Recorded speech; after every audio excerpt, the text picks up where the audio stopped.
Good morning, Covenant Keepers. This is Brent, and I'm here with my super fantabulous and beautiful wife, Lucy. Good morning, everybody. We're very happy to have you back with us on this wonderful day. It's Friday. It's an awesome day. It's an exciting day. It's a little different this time around because we are in self-quarantine here at La Casa. Mm-hmm.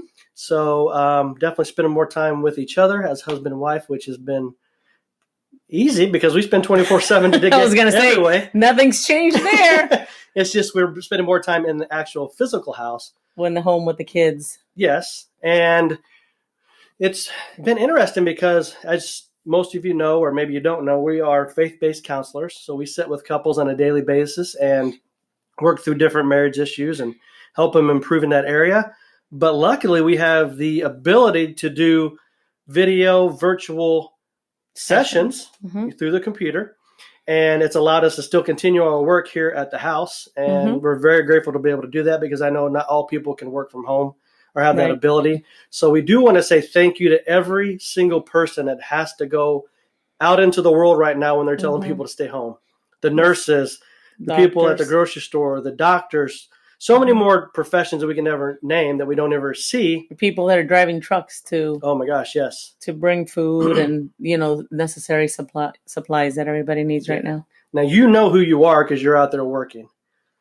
We just want to say thank you and God bless you for all you're doing. It's not going unnoticed. God sees everything you're doing. He knows your heart, your servant heart, and we're just praying for blessings over you and protection. Yep. And that God protect you and your family as we move through this season of our life, because it is just a season, guys, and it will be over, I suspect, just as quick as it started. It will. It will. God's in control.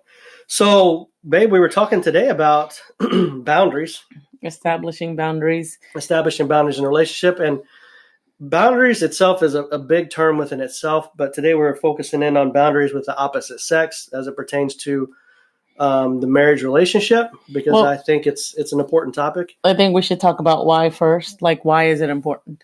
What's that? Because a lot of people see boundaries as this person's trying to control me. Like when you get married and a person, either the husband or the spouse starts to have expectation and establish boundaries, or maybe they're unspoken boundaries, but they're kind of acting in a certain kind of way, the other person may feel controlled. So it's super important to clarify boundaries, establish boundaries to safeguard your relationship, first of all. Right. So you see boundaries more as a positive and not as a negative. Well, yeah, that's why I wanted to talk about that, because some people see it as, oh, they're just trying to control me. They just need to let me be me. Yes. Let me be me. Right. Well, that's the thing. I mean, when you become a couple and you're in a relationship, there's no longer a me. It's a we. You got to have a we kind of mentality. Well, and that doesn't mean you're still not a unique individual, right? Like you're still you, because some people may think, oh, well, what now? I can't have my own way of thinking, my own way of doing things. Yeah, you have a uniqueness that you're supposed to have. Right. And you're supposed to bring that element into the relationship. But it's very different from, before you're married, that you're not really accountable to another person, really. You don't have that responsibility and that commitment to another person. You kind of just do. You're just kind of responsible for yourself. But when you commit to the other person, now you have a responsibility to set some boundaries to safeguard that relationship. Right. So trying to help people see it more as a positive thing, because it's something that's going to be healthy for your relationship and not so much a negative thing. Well, of course. But for that to happen, they have to be able to get on the same page on whatever topic that they're talking about. Right. Because if I have my idea of what I want these boundaries to look like, and I don't clarify them with you or talk about them with you or explain them to you, we're going to fall flat on our face. Well, it's not going to work. And you could become bitter and resentful and may feel like you're being controlled because I've never told you why I feel the way I do about it. Right. I never shared the hurts that I've had through previous relationships that are now affecting how I see these things now. Never having those discussions. So today, like I said, we want to talk about specifically boundaries with the opposite sex. And this is always a topic that I can say I'm not surprised, because I see it in a lot of relationships. I've seen it in my own past relationships, that for whatever reason, I did see boundaries at a time as a negative thing. I didn't see them as a positive thing. I did feel controlled. And when you feel controlled a lot of time, that makes you angry and upset and frustrated. If you're perceiving it not the right way, you don't see it as something that is protecting you. You actually see it as something that is harming you. So let's talk about a few of these situations that we've seen. And one of them, and I know for us, this is one right from the start I think we talked about. The first one was, don't be friends with someone your spouse isn't comfortable with. Now tell me why that's important. Well, I guess speaking from a page in our book, when we first met, we discussed this at length, specifically not having friends, or I remember you saying, I don't believe in a guy and a girl being friends. Like, that doesn't really exist. And I was like, I was perplexed when you said that to me, because I was like, what? Because at the time I had a lot of friends that were men. Mm-hmm. And I disagreed. And you were like, no, I want you to look at the friendships that you have with these men and really study the intention behind the friendship. And I guarantee you're going to see that there is another motivation behind the friendship. Mm-hmm. And I still thought you were crazy. But I did that. I started to really look at the relationships that I had with these other men. And lo and behold, as I started to look deeper into the relationship, it wasn't, I mean, maybe from my perspective, it seemed like, oh, they're just my friends. But from their perspective, there was always another motivation behind it. And it was, somebody that was interested in me in a different kind of way, mm-hmm. but just kind of slipping in there as a friend to start the relationship. Right. So yeah, I ultimately ended up just kind of cutting ties with these men that used to be, or I thought were my friends. Mm-hmm. And we started to establish some boundaries around that with the opposite sex. Well, now, just to clarify, and when I first brought that up to you, and now we're taking another level. So it wasn't just being friends with someone your spouse isn't comfortable with.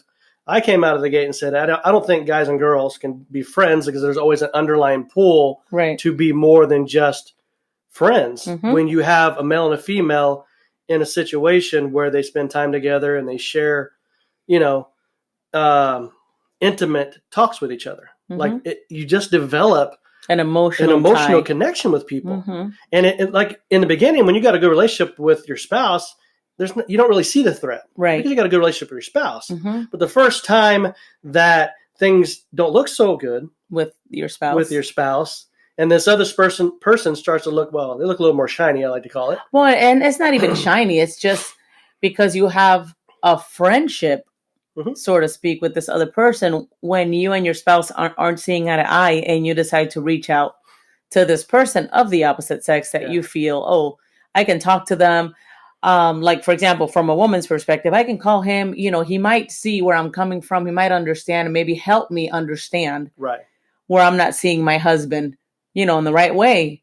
But unbeknownst to me, mm-hmm.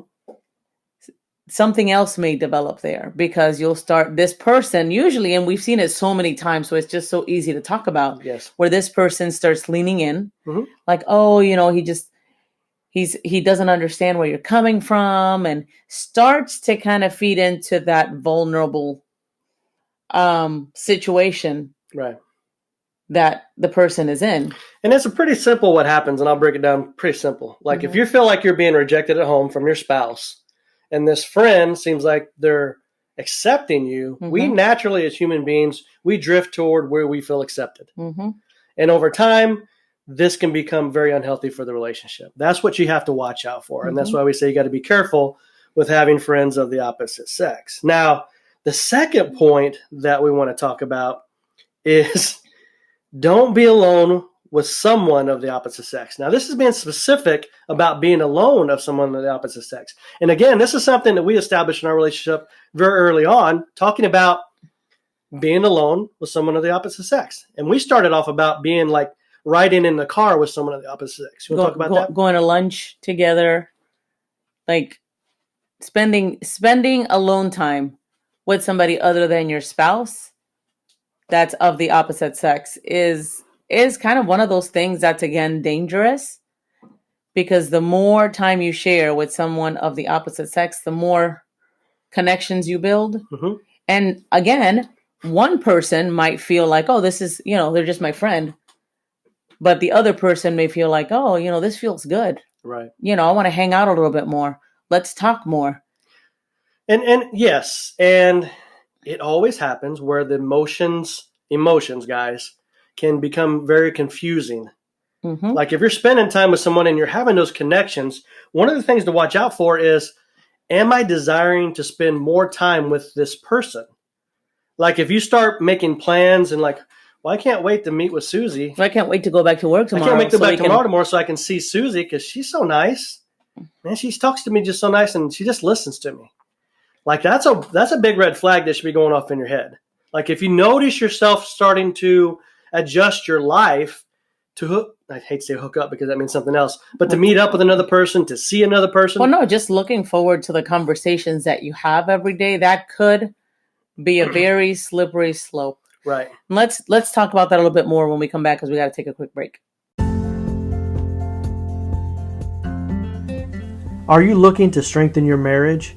Are there reoccurring conflicts that continue to frustrate both you and your spouse? And could you benefit from faith-based solutions for today's relationship issues? At Tampa Family Resources, that's exactly what we offer. Check out our website today, tampafamilyresources.com.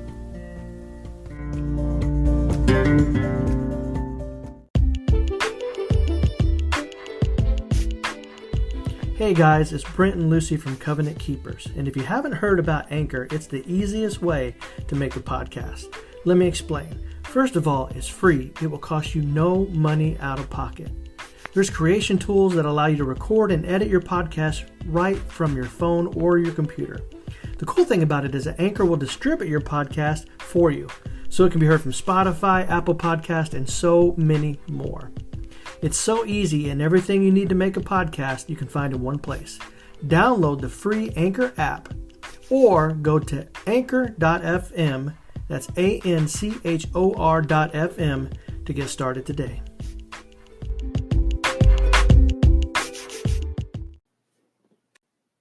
Hey guys, thanks for staying with us. And before we took a break, we're talking about the being cautious about spending alone time with someone of the opposite sex. I just wanted to touch back on the first one that you mentioned. Mm-hmm. What was the first one? Don't be friends with someone that your spouse isn't comfortable with. Okay. So, guys, that doesn't necessarily mean, like, for women, you're never going to talk to another man. Like, that's not what we're talking about, because we have a lot of mutual friends. Yes. That, my husband is okay with me speaking to, and with boundaries. Mm-hmm. Because that's where you really have to see it as a safety thing for yourself and your relationship is, yes, you can talk to this person that your husband, for me, my husband's okay with, but there's got to be boundaries. There is boundaries. And again, we're just using examples from our marriage that we found that has been beneficial for us. Like all of our friends now are mutual friends. Right. I mean, they're all mutual friends. Right. And I believe they're all married. They're mm-hmm. in the same belief. When I say belief system, they believe in marriage, they believe in relationships, because that's one of those boundaries we put in place. Not that we don't believe in people that are single. I mean, we love our single friends. That's not what it's about. But the close relationships that we have, that we surround our marriage with, are people that are for marriage, for relationships, that can understand what kind of struggles we're going through. Mm-hmm. Because like-minded people, they help strengthen each other. Well, as everybody also needs, like in your marriage, you need another couple. And if you don't have one, you should maybe, keep your eyes open to find one. Another couple that maybe's been married longer than you, that believes in God, believes in God's design for marriage, that understands the boundaries that are needed in marriage that can also help you in those times where, you and your spouse are not seeing eye to eye, that you can, pick up the phone and call and say, hey, I'm kind of struggling in this area with my spouse. Can you help me out? Right. So we do have a lot of those kind of friends, but we've learned throughout the years that we have to keep boundaries with people of the opposite sex. It's healthy to do that. Well, it's like us, and this is our example from our relationship. I don't have a single female friend that I reach out and talk to.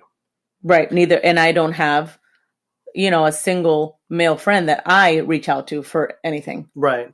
But we do have those married couples. We have pretty much two very close married couple friends that we call our mentors, that we sit down and we talk and we discuss things to get male and female perspectives that helps us, again, to strengthen our marriages. And that's where the whole sharpened iron comes into, that we can sit down and speak into each other's marriages and relationships, and it helps us stay strong. So yeah, I just wanted to clarify that. I don't want people to be thinking, oh, Lucy just walks around with like blinders on because she's not allowed to talk to another man.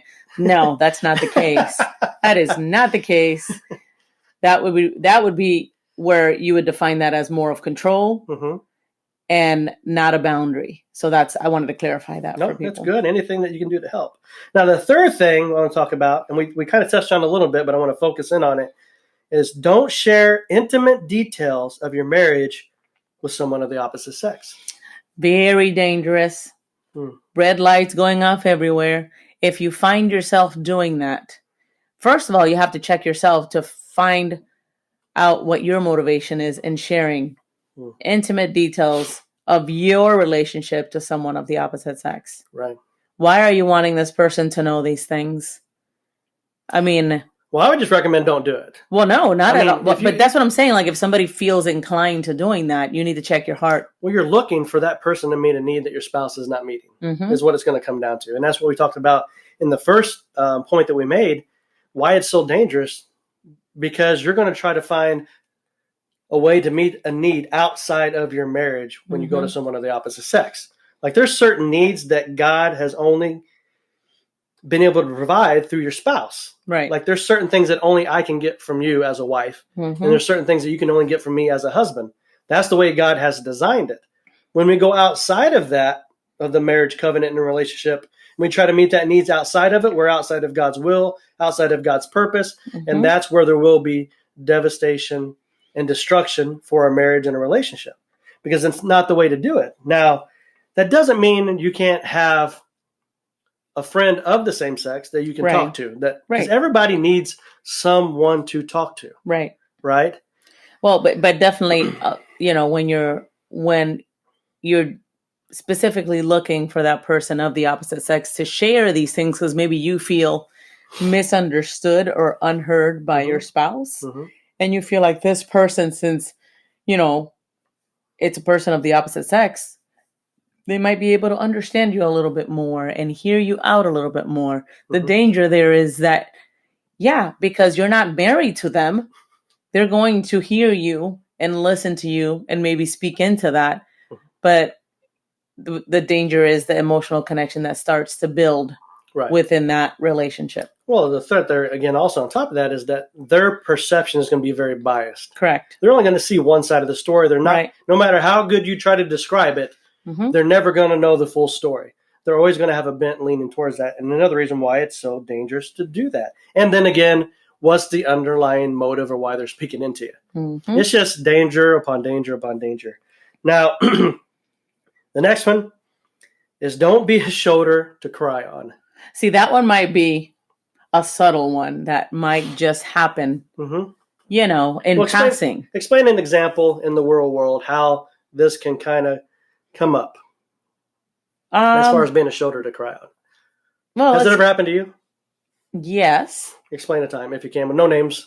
Well, no, I've had in the past, a person of the opposite sex having issues in their relationship and sharing, some of the struggles and challenges happening in the relationship.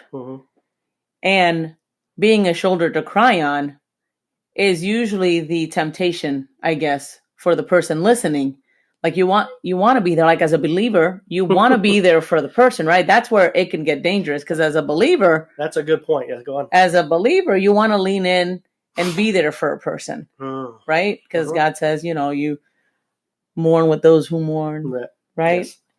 So you want to be there for the person. However, you have to be wise with your choices of leaning in to the opposite sex when they're looking for a shoulder to cry on. Because I know in the past when it's happened to me, there's it's the Holy Spirit inside of you, almost like, that warning that you sense, like, okay, like there has to be a boundary set in place right here. And I know for me, I've kind of stopped the conversation. It's like, you should maybe talk to my husband about this. Right. He may be able to give you better advice. And that's the direction that I've taken in the past, because I can feel it already. Like, okay, I hear you, and especially as a counselor, people are going to talk to you as a counselor. I understand where you're coming from. However, let me give you another resource that you can maybe lean into. Well, that's good, because I'm glad you brought that up, because I wasn't thinking in that direction. It's crazy, right?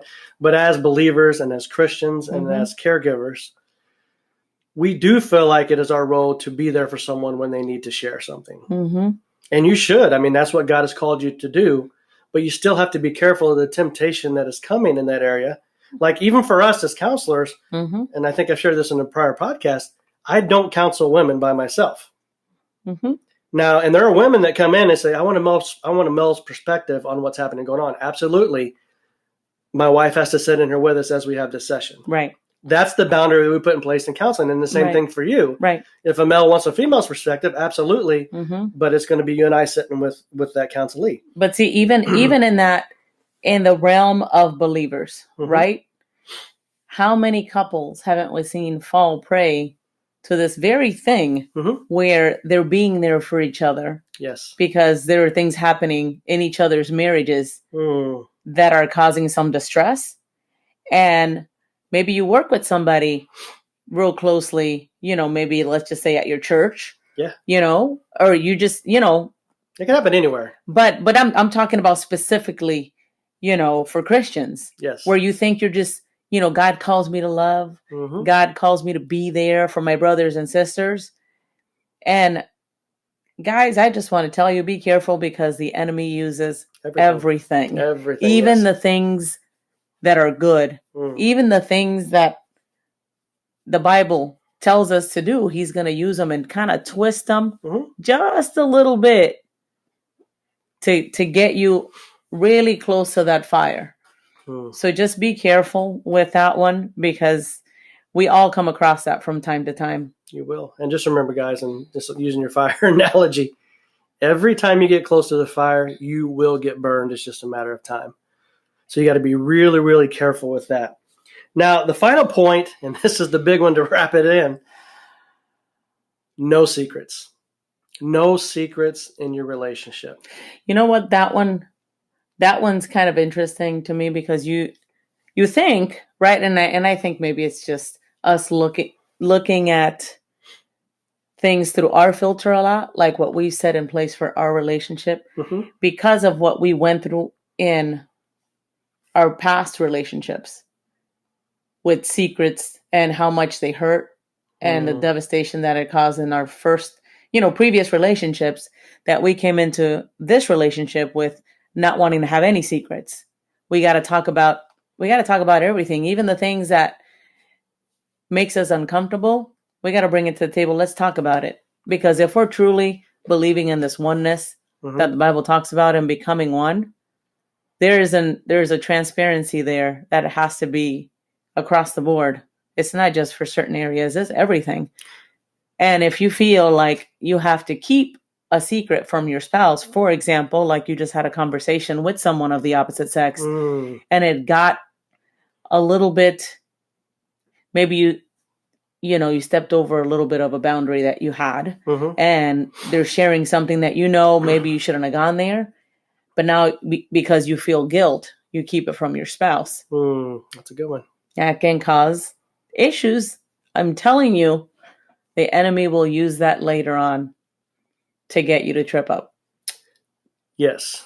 No secrets. I mean, really, I don't know what I can add to what you just said, but anytime, I always tell people, anytime you feel like you have to keep a secret from your spouse, that should be a signal to you that you're doing something not right. You should never have to feel like you have to hide anything from your spouse. Right. That should be the big red flag that goes like, boom, uh-oh, something's not right. Because it is so dangerous. And that goes back into the area of trust. Because I love the Bible because it gives us something for everything. All things that are done in the darkness will eventually be brought to the light. Right? I feel like I'm going to keep this as a secret, kind of to protect my spouse or not really ruffle feathers. And eventually it will get brought up and it will cause destruction in your marriage and your relationship because nobody likes to be felt like they're kept in the dark on things. Right. Nobody likes to be blindsided by, hey, we're at the grocery store and my wife runs into Susie. I don't know why Susie always pops up for the name, the hypothetical name. And, by the day I was speaking to your husband, Brent, and he told me X, Y, and Z. And my wife's blindsided. She feels uncomfortable. She feels like I've been hiding something from her. I didn't think it was a big deal. I never said anything. And now she asked me, and I'm like, no, I don't know what you're talking about, And boom, now we have this little landmine in a relationship that we have to work through. But if I could be totally transparent, fully open with my wife, at any point, at any time, it covers you down so you don't have to cover your tracks. You don't have to lie. You don't have to keep things that are secret. And guys, I'm speaking to you as a person that used to keep secrets, a person that used to lie a lot to cover my tracks. I used to walk around with a monkey on my back, and I've shared the story with you, babe. Like it was a heavy load that I carried every day because I was constantly trying to cover my tracks before we got together in my previous relationship. Because that's what I thought I needed to do, that self-preservation to protect. But it was a lie of the enemy.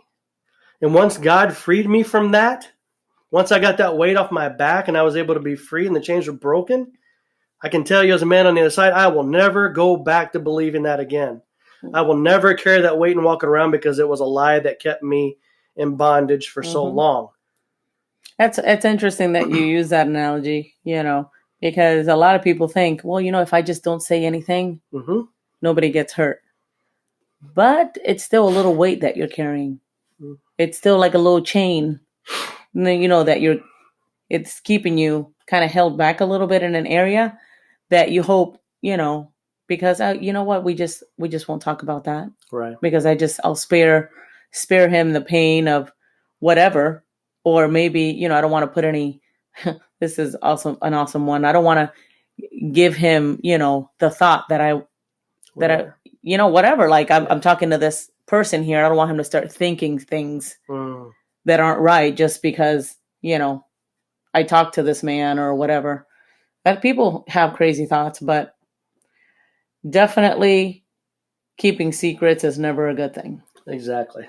So guys, all these points that we share with you today, establishing boundaries in your relationship.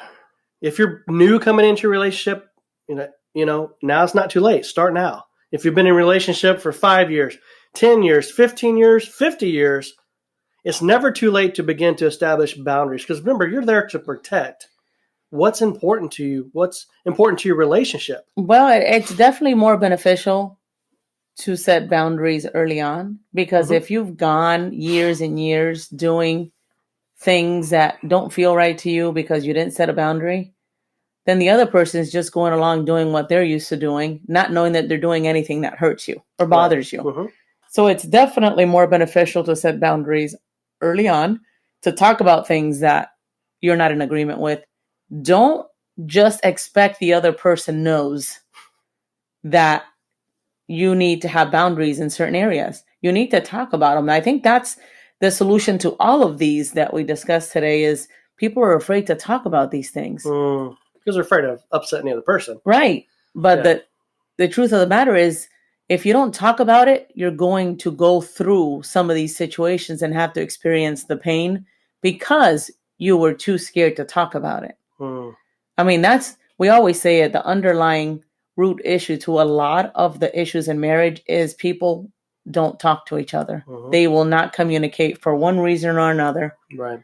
But that's really the answer and the solution for all of these. It's let's have a conversation. Let's talk about what you expect when, my job requires me to be around the opposite sex. How do we protect our relationship? Okay. You have to have those conversations because there are a lot of people that travel, our sales is a big one, but you got to have those conversations. You do. And your relationship's too important not to. So guys, if you haven't had that conversation, get with your spouse and talk about what's our boundaries going to be with the opposite sex. So guys, we hope you enjoyed the podcast today. We hope it's been helpful. If you did like it, please go check us out at covenantkeeper4life.com. That's covenantkeeper4life.com. And get out there, guys. Stand for marriage. Stand for God. You're a covenant keeper.